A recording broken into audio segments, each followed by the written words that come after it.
This is 219 News Now, brought to you by Strachan Van Til, making lives easier for 95 years. I'm Andrew Garcia, and this is your 219 News Now. The Michigan City School Board voted unanimously Tuesday night to approve a resolution opposing two proposed bills in the State House that threaten local control of some public school districts. House Bill 1136 seeks to dissolve 5 public school districts and replace them with charter schools. Likewise, House Bill 1501 would allow the boards to make transportation and facilities available for sharing with charter schools. Gary Community School Corporation and Tri-Township Consolidated School Corporation would be among the districts impacted. Hammond tried for years to bring Starbucks to the city before one opened in 2016, and now it's set to get a third. The Seattle-based coffee giant is looking to open a new coffee shop at Calumet Avenue and 165th Street, Mayor Thomas McDermott Jr. said.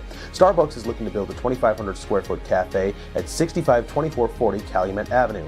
The investment is expected to be around $2.5 million, Hammond Director of Economic Development Juan J. Moreno said. This is a great economic development investment in Hammond's 4th District. No one was injured after an electrical fire at the Powers Health Community Stroke and Rehabilitation Center forced staff and patients to evacuate. Crown Point Fire Chief Mark Baumgartner said that the fire originated in the basement of the facility. All staff and patients are safe, and the facility is now back to normal operations, he said. A spokesperson representing the rehabilitation center confirmed that the building operations are back to normal. Hospital officials are still working to determine what caused the fire, they said. And in sports, we have a non-conference showdown in Hammond as 2 Sectional 1 combatants get together on the girls' basketball courts. Here's a look at Morton and Lake Central.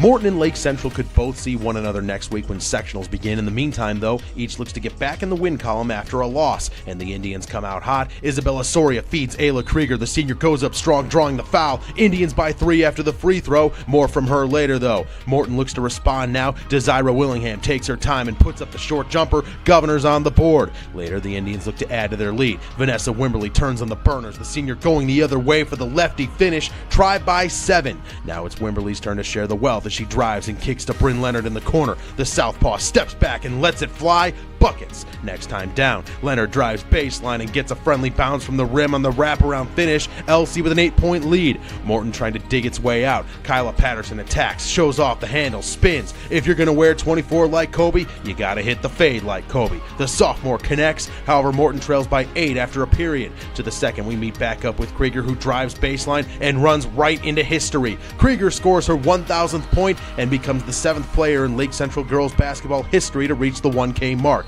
Everyone is all smiles as the Indians win 63-46. To read up on more local news and headlines, visit JEDtv.com and NWI.com. I'm Andrew Garcia, and this has been your 219 News Now.